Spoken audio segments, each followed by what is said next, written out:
to my channel. I am Lindy for you guys who are new to my channel, aka Paleobarbie.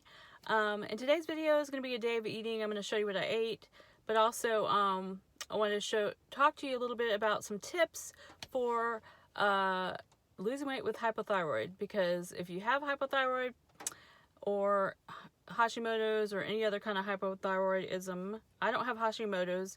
I have Graves' disease, which is actually hyper, but after being treated, it is hypo, and it has been for years. So basically, I have no thyroid that works, and hypothyroid the rest of my life. So it's so fun. Anyways, I have some tips for you guys. Sorry, I'm losing train of thought, getting some text messages. I wrote them down because I don't want to forget anything. It's been a long journey for me. I'm now down 55 pounds, but it took me a whole year to lose 25 pounds on keto. And so I have some tips for you guys. Some of you might be having trouble, or maybe this is your beginning of your journey, and I don't want you to get discouraged. So I wanted to give you guys some tips that I have found helpful during my journey to get here. It's now been a year and a half, and so it took me that long to lose the 55, and I feel like things are starting to work and starting to go down, and it will just progress from there. So hopefully I will get to my goal weight eventually. So let me give you my tips that I have so far. So the first thing is obviously be patient, because your journey is not going to be like the typical keto person who gets on keto and loses 10 pounds the first week or month or whatever, and then they continue to keep losing and losing and losing and losing really quickly. A lot of people do, and some people do that and then they stall, but a lot of people lose pretty fast at the beginning. Not everybody, but typically. But if you have hypothyroidism, you are not going to lose as fast as them. So don't compare how much they lose to what you've lost, because yours is going to be a lot slower. You're going to have to remember that you're going to have to heal your body before stuff starts working and the weight's coming off, because it's not your fault. So don't give up on keto before that. Just keep going, keto on, and you'll figure it out. You can try different little things and tweaks and all of that. And I'll talk some more about that in a minute. But also, guys, I'm not a doctor, so make sure you consult with your doctor before doing anything, any big changes or anything like that.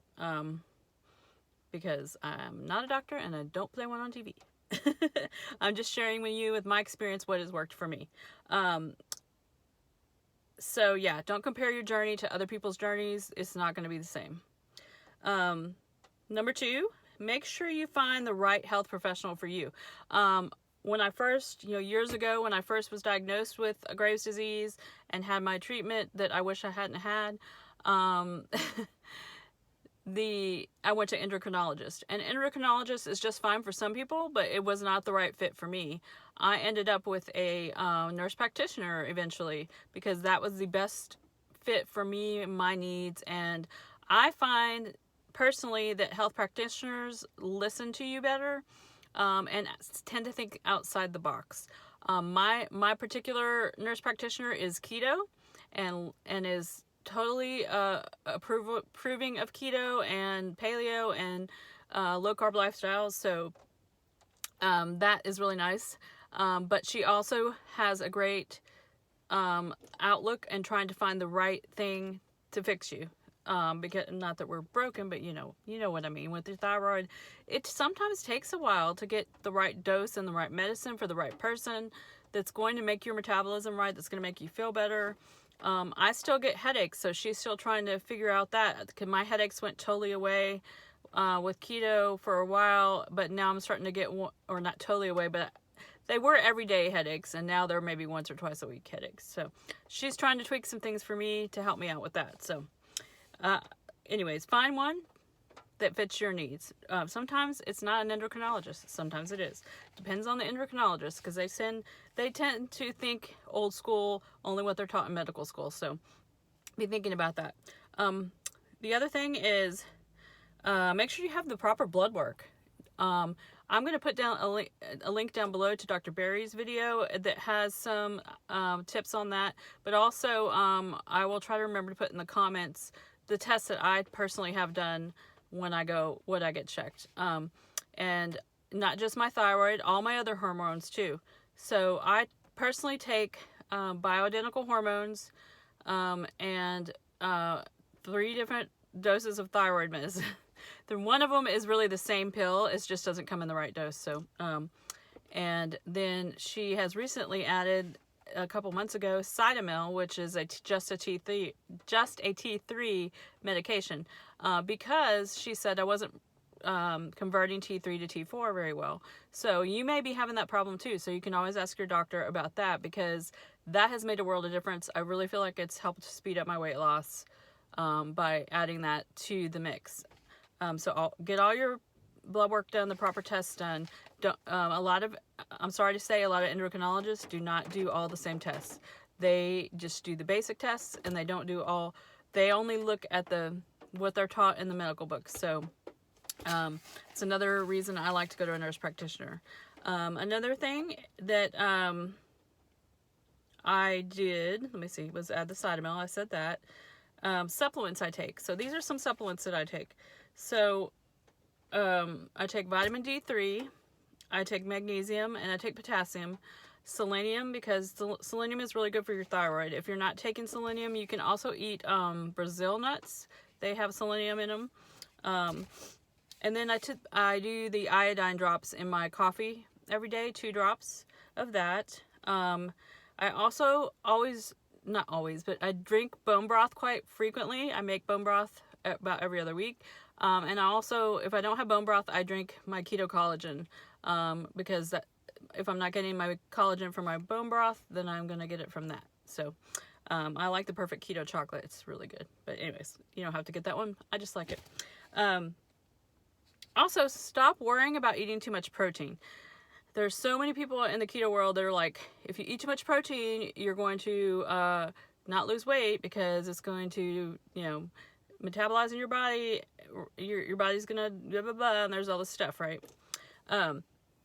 That's not the case for me. Now, it might be the case for you, but I find when I do a higher protein and try to keep my fat down a little bit, not low fat, but my fat is not as high as it was when I first started keto.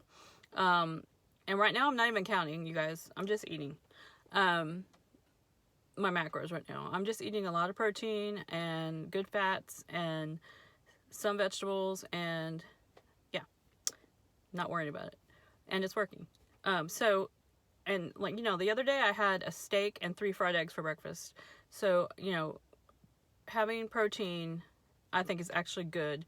And a lot of people who are worried about the protein are having trouble with their hair, and I have never had trouble with my hair the whole journey. So just to let you know, I don't think you need to worry about protein. I really feel like you should, especially women, I think we should be having a good amount of protein. Yeah, I think that's pretty much it. I just know that these things have helped me, and being patient. Also, I do exercise, but not like crazy anymore. I do as much as I can. I don't exercise every day, but I try to exercise 3 to 4 days a week, and do something. So you don't have to be doing CrossFit. I love CrossFit. I do CrossFit sometimes, but you could just walk, or you could do a 10-minute whatever workout online. So I think those are the things that have helped me the most. Hopefully this didn't sound too much like a ramble, but these are the things that have helped me, changing up my medication, making sure that I have a good doctor to go to, and really not comparing myself to everyone else. Because if I compared myself to all the other people, I think I would cry every day. And you got to keep going. You got to keep going, guys, because it's better than not doing anything. Because guess what? You're going to feel like crap, and you might as well feel good, and you'll lose a little weight along the way, right? And then eventually your body will heal, and then you will see the benefits. All right, guys, thanks for watching. I hope this helps you guys. Leave a comment down below if you have any other tips for anybody with hypothyroidism, and I will see you guys in the next video. Here's what I ate. Look at that pork belly, guys.